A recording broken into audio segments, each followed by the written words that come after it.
Welcome to Trifecta Collective, Finding the Root, where we dive deep into understanding and addressing root causes of chronic health issues so you can help and find healing inside and out, now and forever.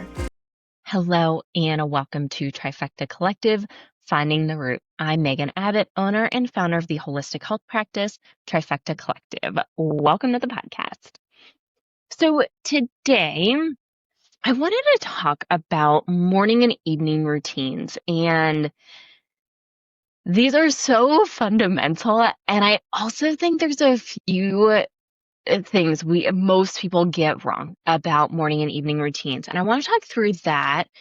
And then I also want to talk through, some changes that I've gone through with my morning and evening routines, things that we often talk about with clients, different things like that. And these kind of routines are one of the lifestyle things, or some of the lifestyle things that we often talk about in our practice that, yeah, they can absolutely help in your healing journey for sure.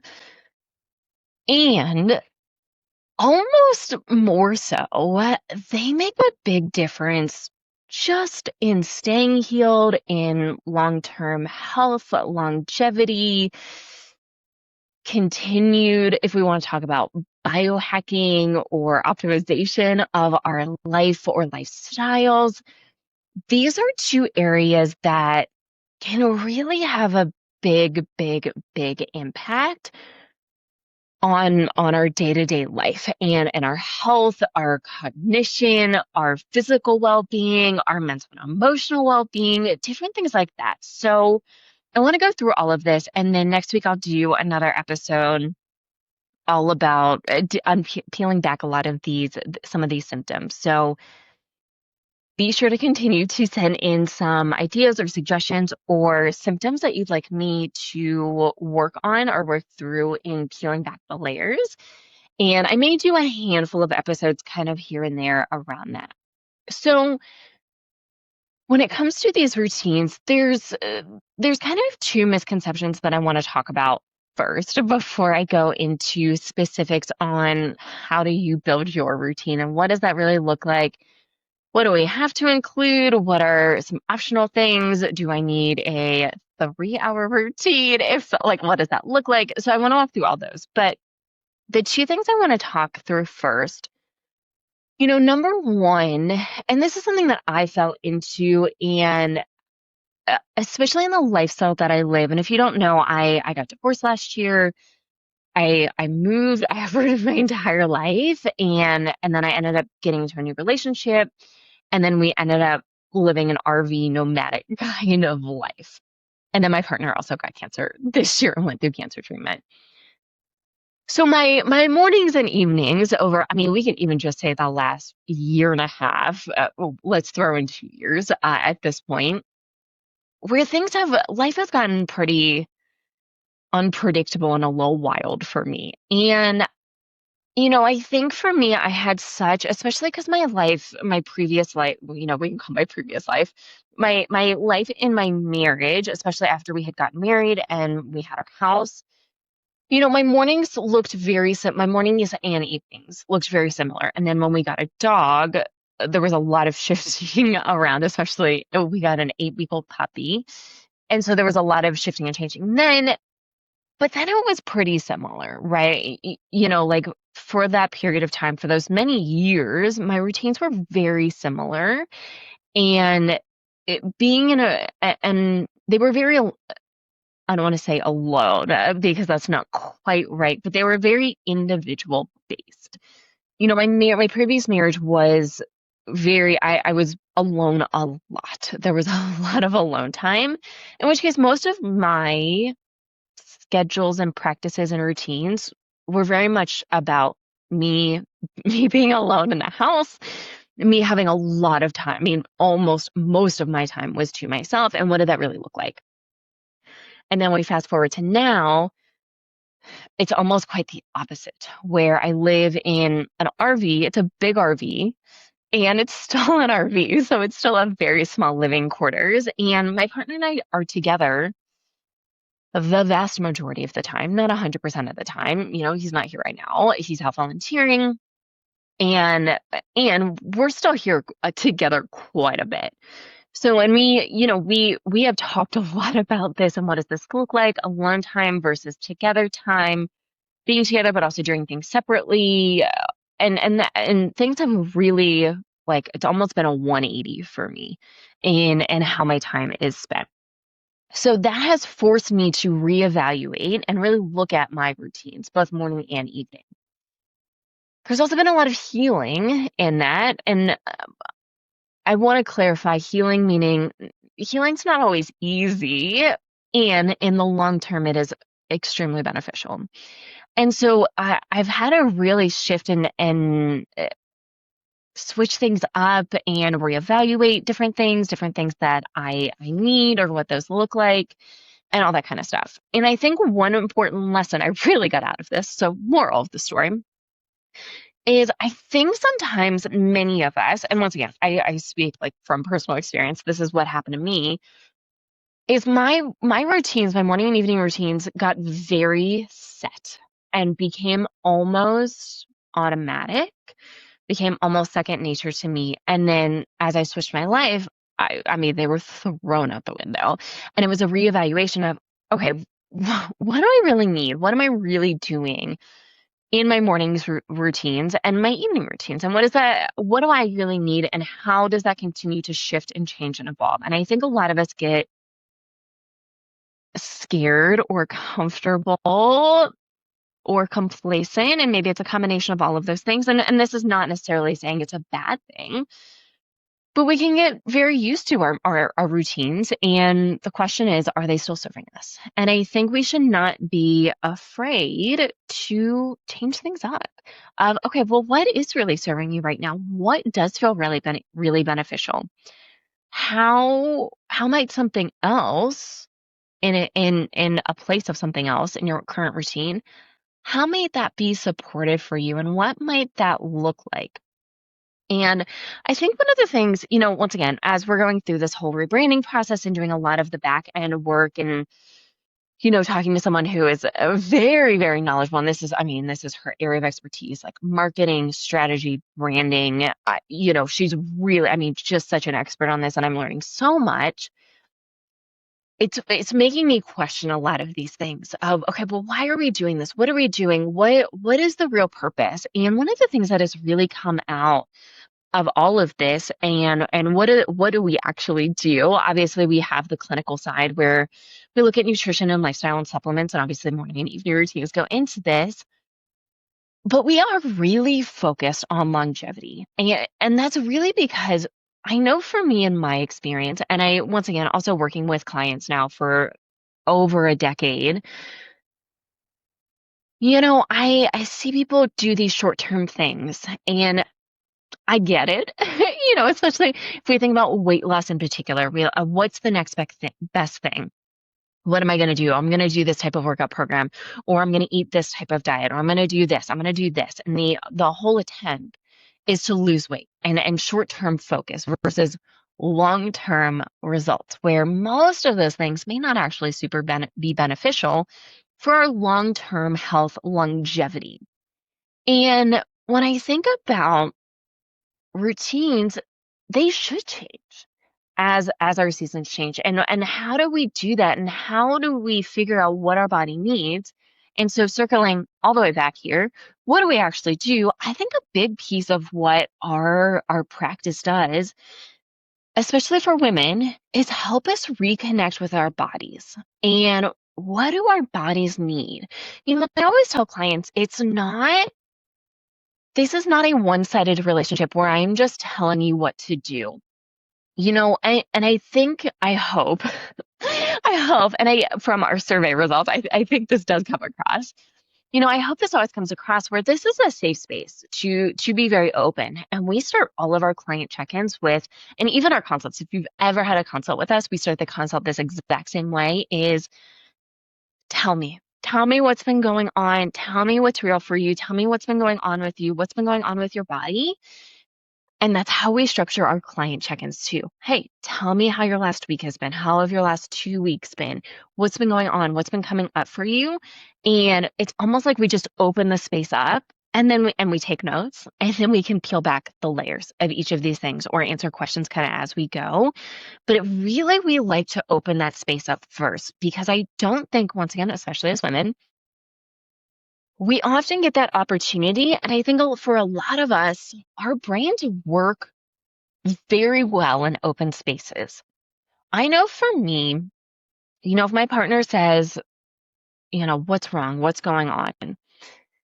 A lot of times I'll give a quick answer. And this is a default thing for me. Once again, this is my me pattern. And we've also talked about this. And now he does things a little bit differently to open this space for me.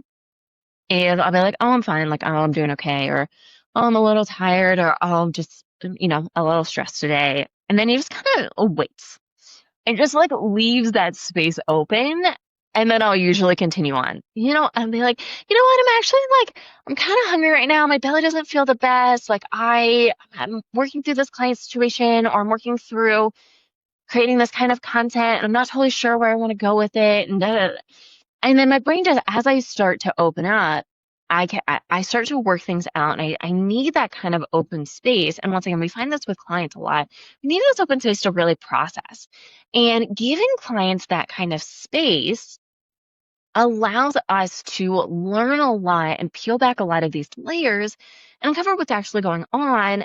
And then we can also help someone connect deeper in, hey, you mentioned this, or I noticed that you said something this way.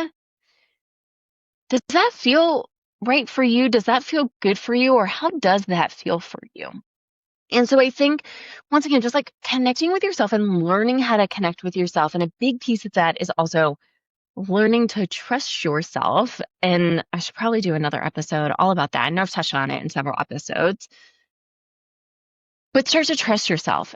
And in which case, change, and especially changing routines, becomes maybe not quite so scary. Maybe it actually becomes a little bit more comfortable.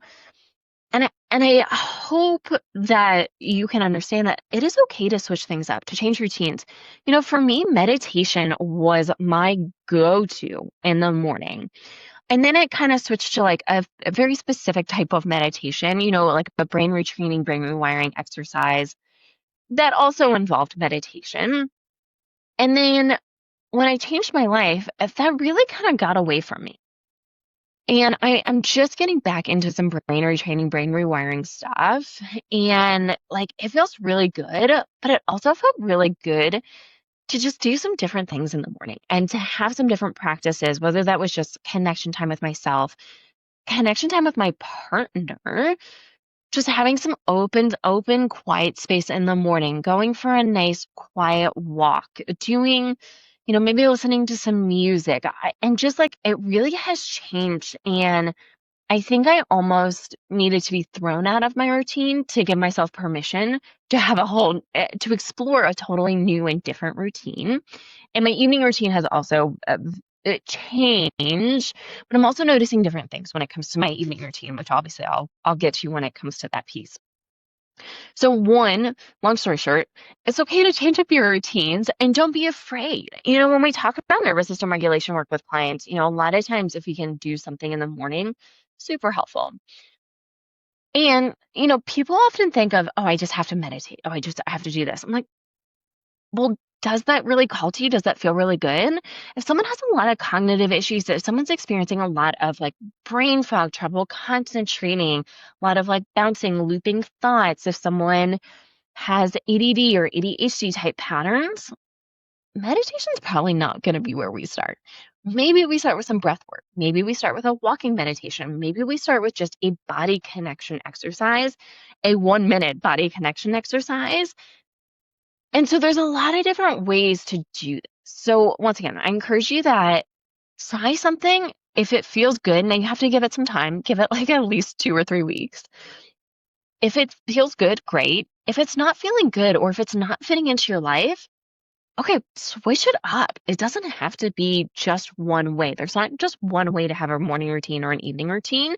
It's about what fits in with you and your lifestyle that is also going to be very supportive for, here lays into my second point, your intention.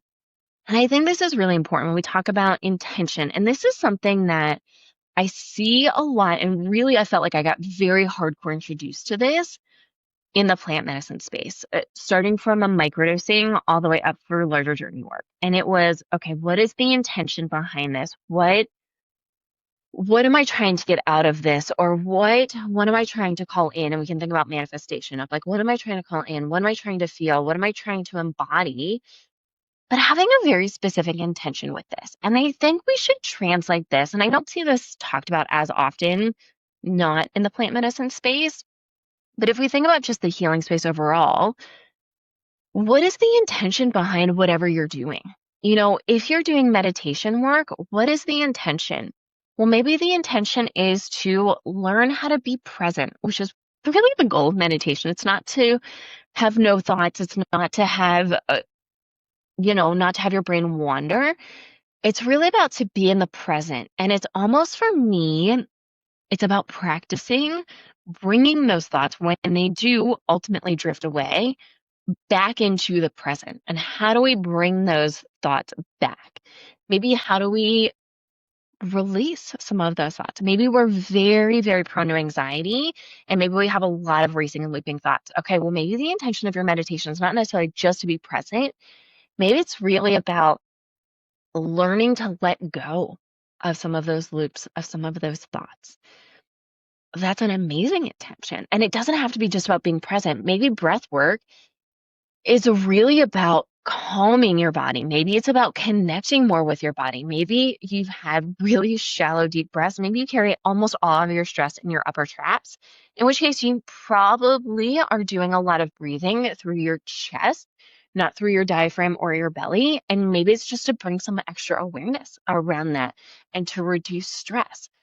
So I think when we talk about morning and evening routines, okay, I think almost first step is what is the intention and what is the goal? What are you really trying to do with these routines, with these things that you are adding and or subtracting into your life? And I think that's probably a really good place to start if you're thinking about, okay, what is my intention going into my morning routine? And let's just dive into morning routine. For a lot of us, that is probably getting ready for work and getting ready for a day. And if you have a family, maybe it's being able to show up and be present for your family for the day. Maybe it's about connecting deeper with yourself before the day gets really busy and chaotic and hectic. Maybe it's about learning how to slow down for the rest of your day. So there's no right or wrong answer here. This is a think about what feels good for you and what feels right for you and what is your real intention. For me, for most of my morning practices, it's setting my day up for work. I and I because I work for myself, I have some flexibility to obviously like schedule calls and do things for myself. And sometimes we end up as business owners work a bit extra at times. And so it's maybe some days it's very much of okay, connecting with myself, preparing my brain for some heavy conversations for the day, for being able to hold space, for not bringing in anything that I'm dealing with into the spaces that I'm holding. That's a big one for me. And I'm very conscious of that piece, especially when I have a heavy call day, especially if it's very like client holding space heavy, which I do have a lot heavier of those days at times versus some are going to be a little bit more clinical where I need a little bit more brain power to show up and problem solve and think and strategize and do all those things. So, for me, my morning routines will shift depending on what my day looks like. And or is my whole day designed to just rest today? Is today a rest day? Maybe it's a weekend. Maybe it's a Friday where I've had just like a really busy week and I'm pretty drained and I need a recovery day. So maybe my morning routine looks totally different because I'm preparing for just Rest, relaxation, maybe, taking a walk or so, maybe doing a liver supporting activity. Maybe it's just being a veggie that whole day. And there's nothing wrong with that either. Just a total rest day. And so really think about that. Like your morning routine doesn't have to be the same every day. And really, I think if we think about our intentions going into this, that can really help us strategize and put together what does this morning routine really look like and what's going to be most beneficial for us for that day. So I think that's a big piece. For me personally, my morning routine right now, I'm not an early morning person, so I don't start my days early. Typically, I'm not starting calls until at least 10, sometimes 9:30, but typically it's going to be closer to 10 where I'm starting my calls. That gives me anywhere. I'll set my alarm for like 2.5, 3 hours before my day really starts. And sometimes I'm up earlier than that. Sometimes I'm not. And I do like to give myself that space where I like to have a lot of time. I don't like to, have an alarm go off and then be like, okay, I've got to get up. I've got to shower. I've got to like get ready. My body does not particularly like that and respond well to it. I'm a big, okay, if I can wake up naturally, and most of the times I do actually wake up before my alarm, if I have an alarm set. Or I'm waking up somewhere between 6:30 to 7:30 is pretty standard for me. Sometimes it's closer to 8 on the weekends. But I'm giving myself space where even after I wake up, I'm just laying in bed for a few minutes. And a lot of times I'll do a meditation, or right now I'm doing some brain retraining work. So I'll do a little brain retraining exercise before I get up, and I casually get up. I'm a big, like, cozy person right now. It is fall. So it is pretty chilly here in Arizona in the mornings, and then it warms up throughout the day. So I like to be really warm and cozy. So I get my fuzzy socks and my slippers and my robe, like super fuzzy warm robe. I get up and then, I'll usually go to the bathroom and then I'll make my adrenal cocktail, just kind of sit and chill for a bit. And maybe I'll hang out with Cusco, hang out with the cat, and try and play with him or coax him onto my lap. I'll be usually wrapped up in a blanket.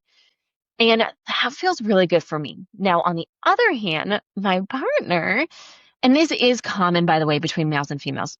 Typically, females are going to do a little bit better with slower mornings versus really busy mornings. And part of that is hormone related. It also depends on where we are in our cycles, where if you are ovulating, you might wake up ready to go, full of energy, get up, drink some water, go to the gym. Like you might be up and going versus males, their testosterone is going to be the highest in the morning.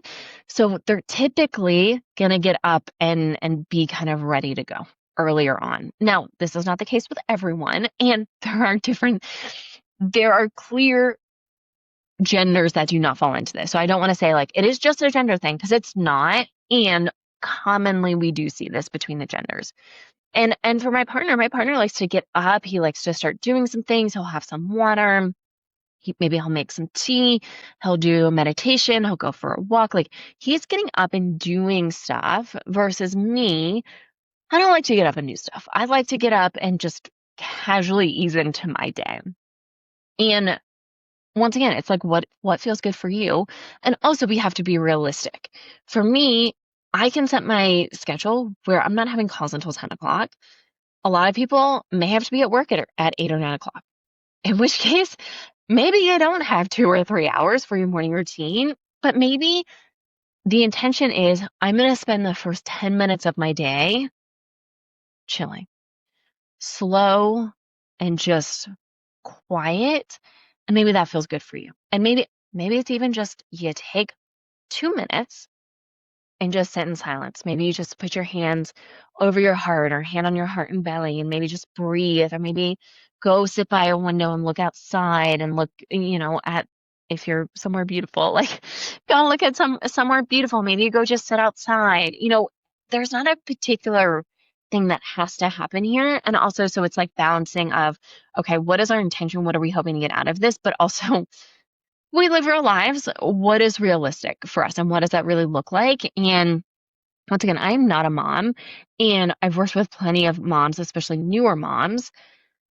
Sometimes this doesn't always happen. Sometimes you don't get to do what you plan to do. And also, it's like learning how to roll with that. And maybe you integrate a moment of connection, maybe some breathing, maybe a meditation when and where you can. And maybe some days it does not happen, and that's okay too. And you give yourself some forgiveness and some love and compassion for that as well. And that is okay.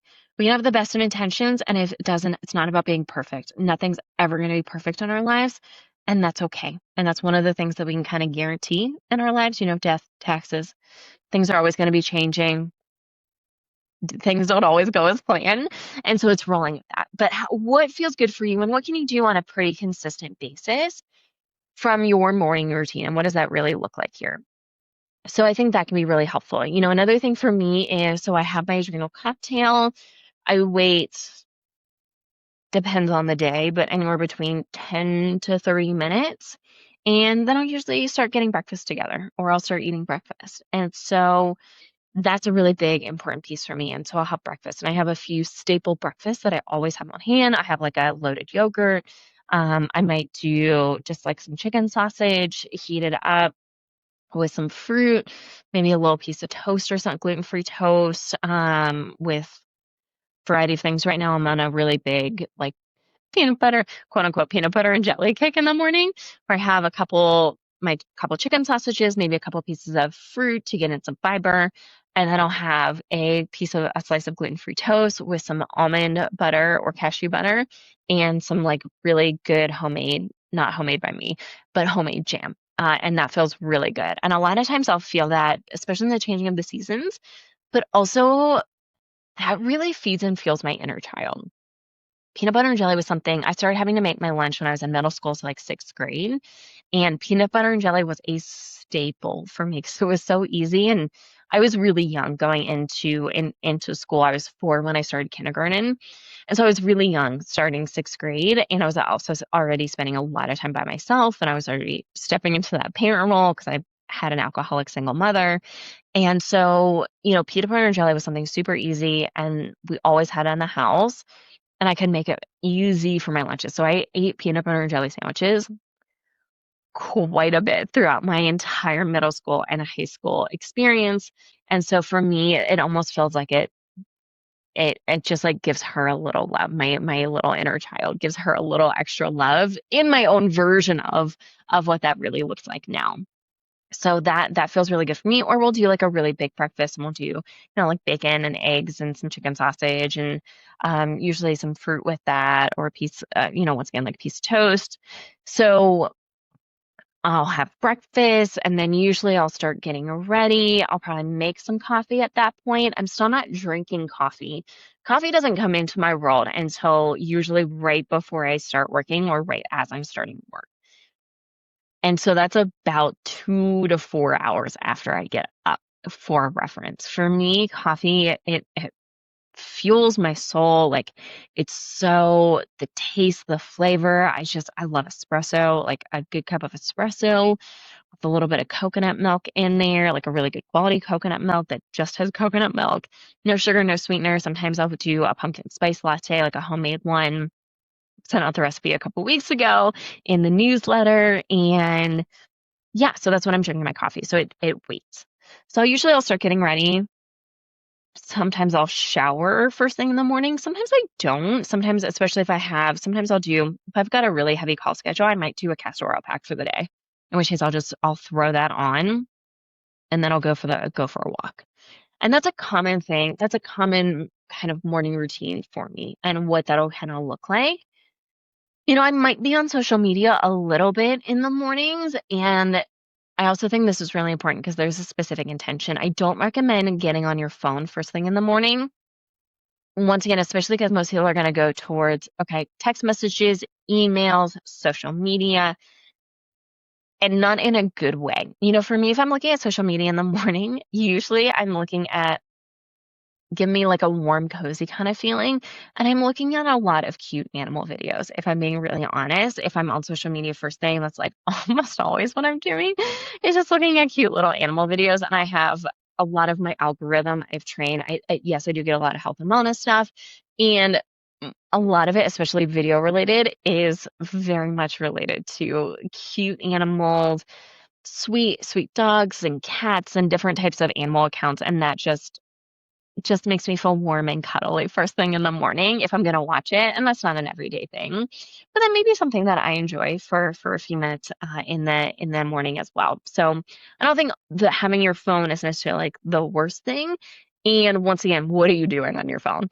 Typically, most people are not doing good things on their phone. They're doing work. They're getting drama. They're getting all riled up, like quick dopamine hits, things that are going to end up stressing you out. I don't recommend that for at least I mean, ideally the first 60 minutes, but at least the first 30 minutes, I think is really important. So, other things to think about. Maybe you're reading, maybe you're journaling, maybe you're listening to, I would be hesitant, when it comes to anything you're consuming, books, podcasts, TV, social media. Once again, what is your intention to get out of this? I think a lot of people, and this is something that I'm in this phase right now where I cannot consume a lot of things. And I have to be very careful about what I'm consuming and what's going into my brain. I am not reading any health and wellness podcasts or books. That is not something that is on the table for me right now. I just don't feel like I have the capacity for it. I love learning. I love reading. I love listening to cool podcasts. And it's too much for my nervous system sometimes. And right now is one of the times I feel like I'm coming out of this like post stress of cancer phase still. And so a lot of what I'm listening to, if I'm going to listen to a podcast, one, it's usually going to be music over a podcast. Two, if I am going to consume some sort of podcast, it's probably going to be a comedy podcast. Something that is lighter, something that is funny, something that I'm not paying up very close attention to, but it's funny, it's enjoyable, it's lighthearted, and gets me into that kind of mindset of just enjoying and something entertaining versus something that I'm, really focused on, really concentrated on, really packing my brain and having a lot of thinking going on and things like that. I think about, for me, I really like certain podcasts that are very deep and educational, very science heavy. And those can be a lot. And so I pick and choose if I'm going to listen to those, when and how, and also how long. And usually I'll do pieces, if I'm listening to a like a really in-depth science podcast, or even like a webinar or a training or something, I'm going to split that up into 20 or 30-minute segments because that helps me process. I also like to listen to bits and pieces and then kind of put it all together, but also take the time and space to analyze what came up during that initial section. And that's really helpful for me. So, what are you doing? Are you getting it? For me, big things. No caffeine first thing. I need some space. I need some space. Just first thing in the morning. Ideally, I'm getting some outside time, whether I'm sitting outside, whether I'm just like looking outside, or taking a walk outside. Those are all very supportive for me. Breakfast, I'll also put breakfast in there. Breakfast is a huge, huge, huge important thing. My adrenal cocktails are also really valuable. I also do some thyroid support in there right now, just once again, as I'm coming out of this transitionary period to make sure that my thyroid continues to be supported and in a good spot. So once again, think about what kind of time and space do you have? What do you want to incorporate? What is the intention going into the day? What might light you up, feed, fuel, mind, body, spirit? Some people do like meditation or prayer or read the Bible or do energy work there's so many different things you can incorporate. But once again, also realistically, let's be realistic here. What does your schedule allow for and what can you do? And then also, once again, what is the intention? And if you're brand new to a morning routine, start with one thing, just one thing consistently, and you can always build up and add on. And if you find yourself having a really hard time implementing something consistently, maybe that's not the right thing for you. And maybe it's, all right, let's reevaluate, let's rethink what might be this thing and once again, what was the intention behind it? And is there a different way to modify that where you can be a little bit more consistent in implementing that? All right, let's flip flop evening routine. So, evening routine, I feel like a lot of people have some sort of morning routine. I feel like an evening routine maybe most people aren't quite as good with their evening routine. And a lot of times I feel like, especially with a lot of parents that we work with, especially moms, this is like the only time that you have, potentially the only time that you have to yourself. And so it's almost like fuel all your guilty pleasures all at the same time within an hour because that's the only time and space that you have. And so, which by the way is okay. And let's maybe think about reworking this just a little bit. And how is this serving your overall long term health, your goals? What does this really look like and feel like for you? So, for me, my intention going into kind of an even, quote unquote, evening routine is I want to prepare for sleep. And sleep is so important for me. And so, what are the things that I can do that really help and prepare me for sleep? And so there's my evening routine is pretty loose. I don't have a very specific routine. And once again, this is also a routine that has changed a bit since over the last year and a half, 2 years. And so for me, a couple things that are always in my evening routine, I'm always eating dinner. I prefer to eat dinner early, so does my partner. So we're usually eating between 5 and 6. Usually go to bed between 9 and 10 most nights. And I like having that space. I like eating, I like to be done with work and then eat dinner and then be able to have the evening kind of open. I also prefer to take a walk before dinner versus after dinner most nights. Now, it doesn't always happen, but typically I do prefer that. So I'm typically like to be done with work, be able to go on a short walk, and then eat dinner.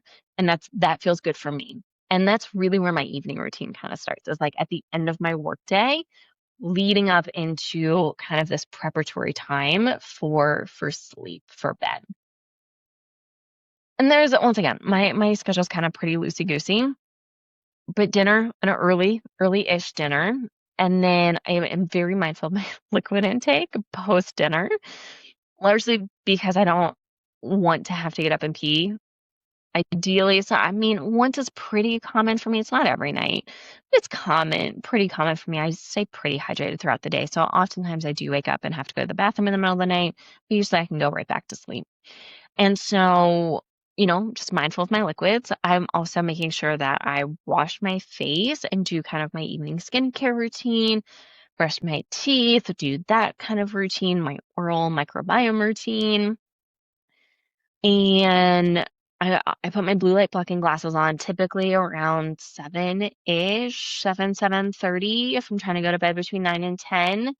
And we do keep things pretty dim. It's not super bright in our house when, kind of in the evening time once the sun goes down after dinner. Now we're getting to the period of time where it does get dark pretty early. So, post dinner, we start to turn down the lights, maybe I do like watching TV in the evening. That is something that really I find just like very calming and very soothing, assuming it is the right type of movie and or show. And so I think this is really important. I hear a lot of people be like, "Oh, I like to read before bed," or I'll listen to a podcast, I'll listen to music. But once again, what are you inputting into your brain and how stimulating is it? For me, I like to watch low key, kind of happy, not super intense kind of things. I've got a few staples: Ted Lasso, The Office, Modern Family, New Girl. We're watching the new season of Nobody Wants This right now, which I love that show. So things that are just lighter and not super heavy. They're not, not require a lot of focus, don't require a lot of brain power. I also try not to be on my phone and watching TV at the same time because that is largely overstimulating and gets my brain going. So putting that phone down, putting the phone aside and just focusing on one thing. Usually not doing a lot of social media stuff at night. Once again, if I am, it's typically going to be something light, something funny, something cute, some animal video, something like that. And just kind of chilling out. Sometimes we'll play cards. I've learned how to play video games. So sometimes I'll do that for a bit. You can't do that right before bed because that can be a little stimulating for me. So I need some downtime before then. Sometimes we'll do a fire, but just like there's different things. Like, once again, what is going to help you kind of calm down, prepare for bed? Big things that I often talk about with clients. When are you eating dinner? Are we eating dinner super late? And what does that look like? Social media. And what are you just putting and feeding into your brain during this evening time, and how stimulating is it? I think another big one is just having some sort of like little personal care routine, especially for women, like washing our face, brushing our teeth, brushing our hair. For some people, that's a shower. If you're going to take a shower at night, especially if you're a hot shower person, just don't take it too close to bed. Typically, like if you're going to take a bath or a shower, about an hour, hour and a half is kind of when you want to be done before the time you're trying to sleep, because your body likes to be cool going to sleep. So if your body's hot going into bed, it can be harder to fall asleep and stay asleep. So just be a little bit mindful of that. But those can be very valuable and very good.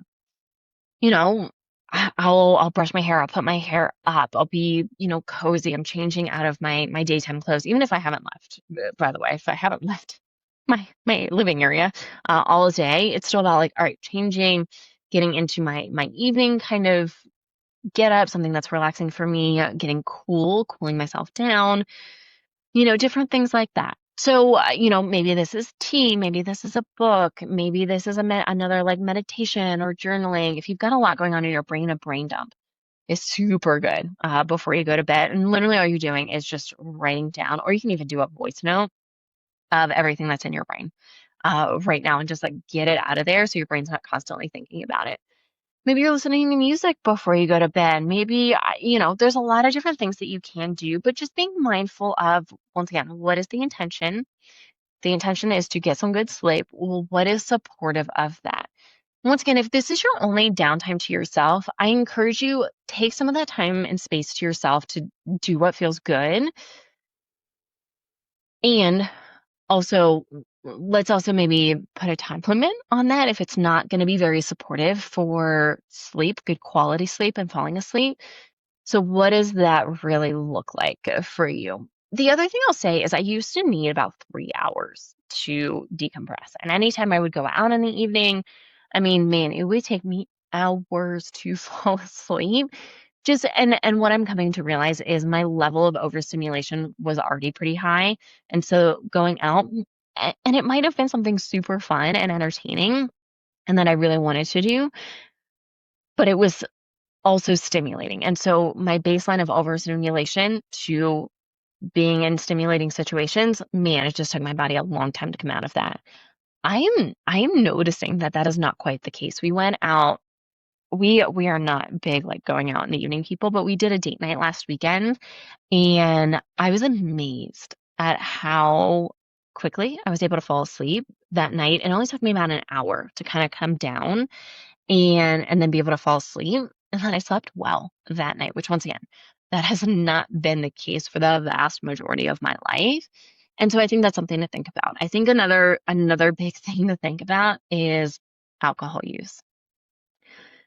I know a lot of people use alcohol, especially wine for women, to relax, to take the edge off and decompress at the end of the day. And let me tell you this, if you want to have a glass or two of wine or any sort of alcoholic beverage, like that's totally your choice and that is fine. And I will tell you, I mean, the science is so clear. No amount of alcohol use is good. If you're trying to lose weight and drinking a lot, probably not going to be the best.